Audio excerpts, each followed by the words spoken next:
All right, everyone, the Cold War is fully back now. The first meaningful U.S. nuclear test in a long time happening literally the other day at the Nevada test range, pointing out this was not actually a nuclear weapon.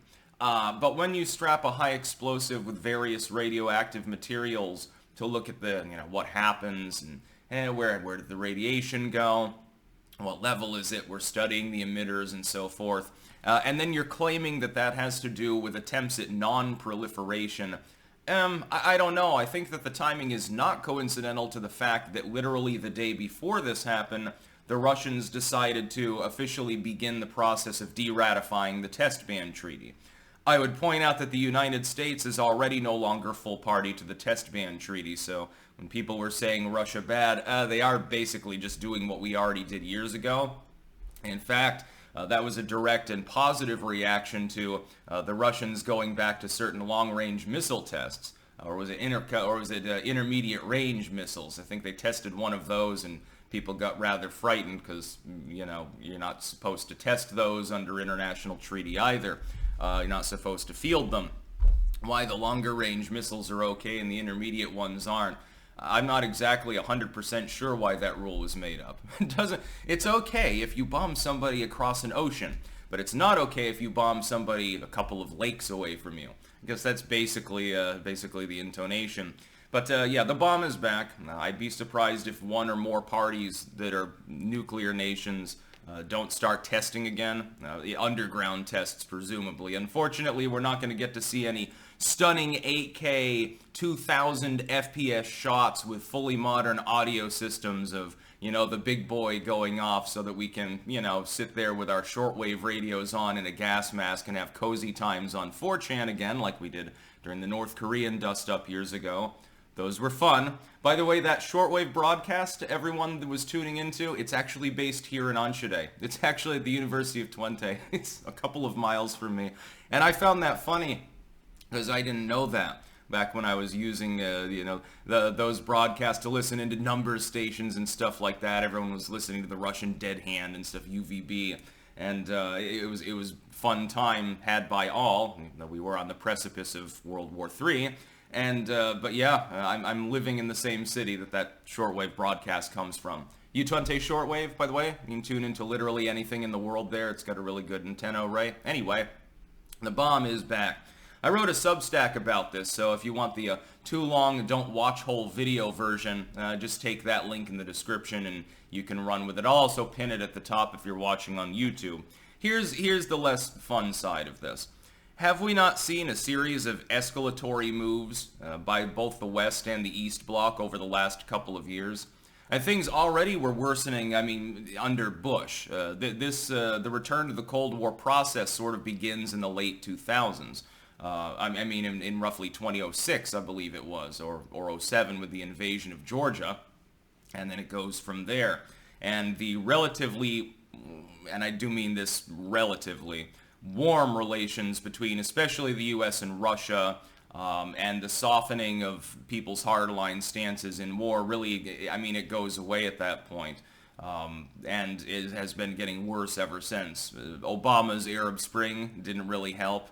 The idea that the Middle East is going to blossom into a bunch of democracies because we're helping a bunch of terrorists rise up in 3 or 4 nations at a time didn't really pan out now, did it? The people of Tunisia and Egypt fought back successfully. Syria has, partially reconstituted order. Iran got involved, and the only thing that actually helped to reabsorb some of the damage of long-standing U.S. foreign policy in the region was allowing the Russians and Iranians to bomb ISIS to smithereens. That worked pretty well. By the way, Biden's still occasionally invoking ISIS when he goes over to talk about the current Israel-Palestine dust-up issue, and that's getting worse.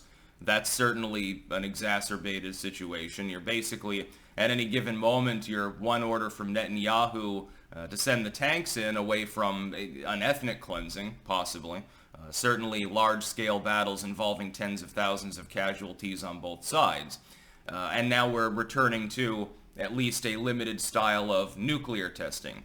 Again, supposedly for peacetime purposes. We're just trying to work on non-proliferation. Well, how? I mean, yeah, okay, the fact that you can detect isotopes more easily means that if a rogue nation or a non-state actor detonates a dirty bomb out in the desert, maybe you're aware of that. That's basically the only usefulness. I'm hazarding a guess that the limitations on your ability to actually test for radioisotopes under most conditions would not be helpful. Like, you think the crude bomb was just set off, but it was set off in the middle of the desert of Libya, in an area controlled by al-Shabaab or something. Yes, you're going to send in a little UN team with the Geiger counters. I think they'll end up beheaded or enslaved. I don't think that that's the greatest idea in the world.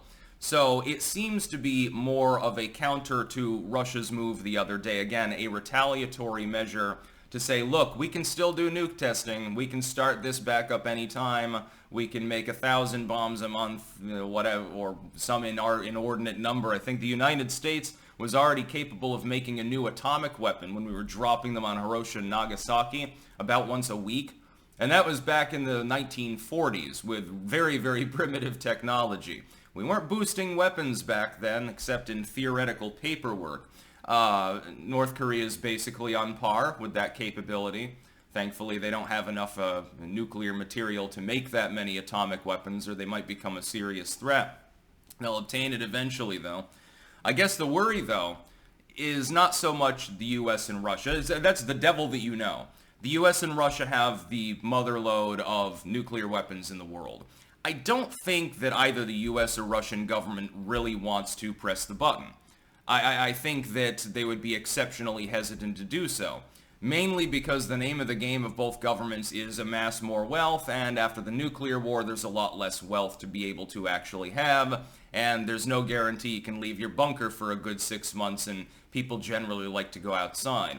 I don't think it's out of a sense of patriotism or ethics, just a simple sense of greedy pragmatism that they would be hesitant to do so. Nor do I worry about most of the other nuclear, like nobody worries about the British nuking them.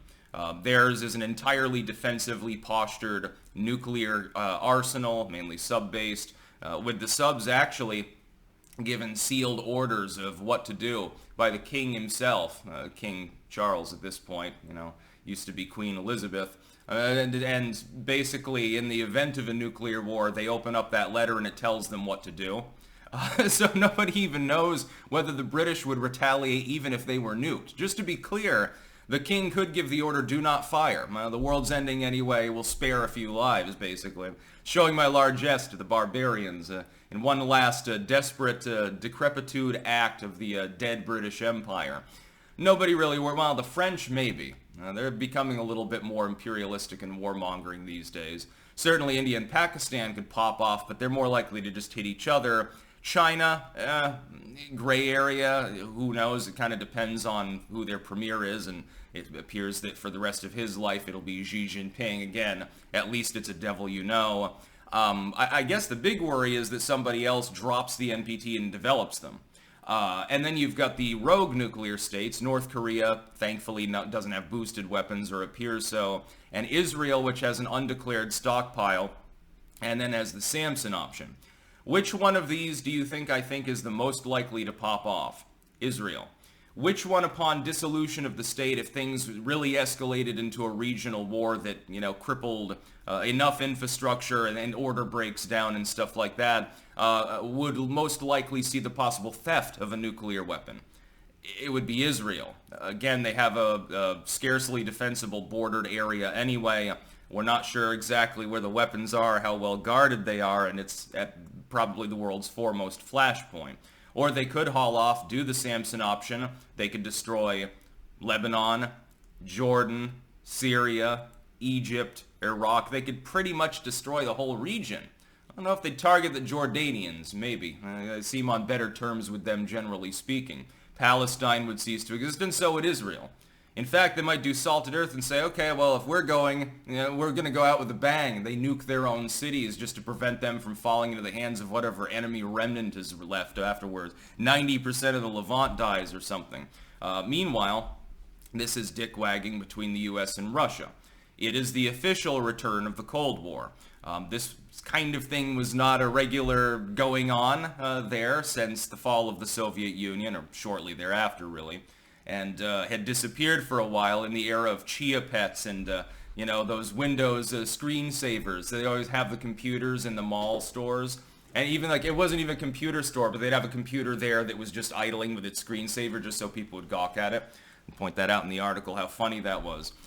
Unfortunately, those were historically abnormal times. That was a very brief period of peace in between very long terms of struggle. World War II, atomic annihilation, mutually assured destruction on one end, and then now the return to the Cold War, war on terror, and things like that. We had a brief reprieve. And it was nice, let me tell you, at the time. Unfortunately, it's gone the way of the dinosaur, and nuke testing is now back. That's about all. Peace out.